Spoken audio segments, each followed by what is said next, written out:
I hope you all will be fine. मैं हूं सरफराज और आप मुझे सुन रहे हैं English lab Sarfaraz Ahmed YouTube channel पर। अगर आप उर्दू से आसान अंग्रेजी सीखना चाहते हैं तो मेरे चैनल को सब्सक्राइब कीजिएगा और बेल के बटन को प्रेस कीजिएगा ताकि मेरी नई आने वाली हर वीडियो का नोटिफिकेशन आपको आसानी से मिल सके। ओके जी, आज का हमारा टॉपिक है use of found out. Found out को हम कब और किन सिचुएशन पे इस्तेमाल करते हैं, आइए चंद एग्जाम्पल से हम इसको सीखते हैं, इसका इस्तेमाल करना सीखते हैं। हमें किताबों का शौक है। जब आपको किसी चीज़ का शौकीन हो या किसी चीज़ का कोई शौक हो तो आप इस तरह से कह सकते हैं, हमें किताबों का शौक है। We are found of books. अगर प्रेजेंट में होगा तो इज एम आ रहेगा, और अगर पास्ट में होगा तो वॉज आएगा, और अगर फ्यूचर में बनाते हैं सेंटेंस तो फिर विल बी आएगा। ठीक है, हमें किताबों का शौक है। We are found of books. We are found of books. M को खिलौनों का शौक है। M is found of toys. M is found of toys. तुम्हें गाना गाने का शौक है। You are found of singing. उसे हॉकी का शौक है। He is found of hockey. उन्हें पढ़ने का शौक है। They are found of reading. मैं किताबें लिखने का शौकीन हूँ। I am found of writing books. उसे खाना बनाने का शौक है। She is found of making food. उन्हें बातें करने का शौक है। They are found of talking. शहर को काम करने का शौक है। सैर इज फाउंड ऑफ वर्किंग। उसको घर में रहने का शौक है। He is found of staying at home.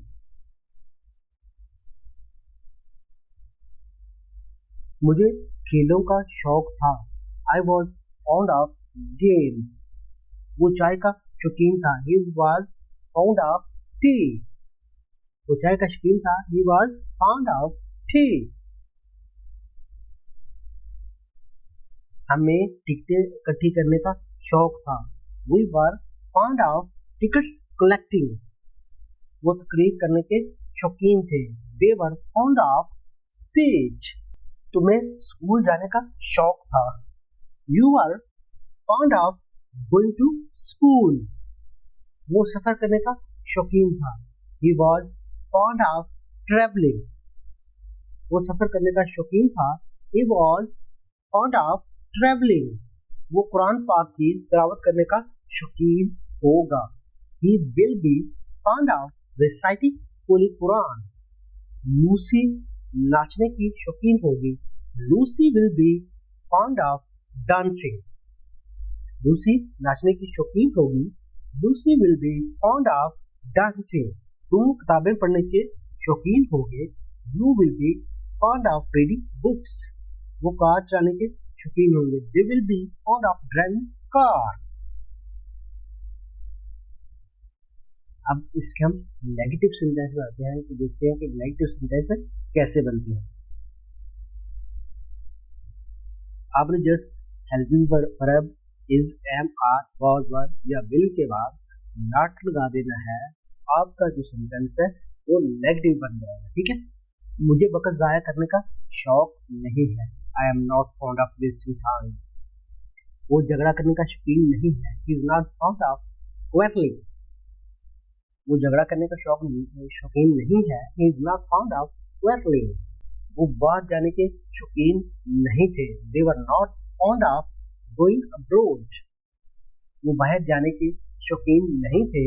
They were not found of going abroad. हमें क्रिकेट खेलने का शौक नहीं था। We were not found of playing cricket. हमें क्रिकेट खेलने का शौक नहीं था। We were not found of playing cricket. Robin गरीबों की मदद करने का शौकीन नहीं होगा। Robin will not be found of helping poor. James को लोगों को धोखा देने का शौक नहीं होगा। James will not be found of deceiving people. अब हम देखते हैं इंटरॉगेटिव सेंटेंस कैसे बनाते हैं।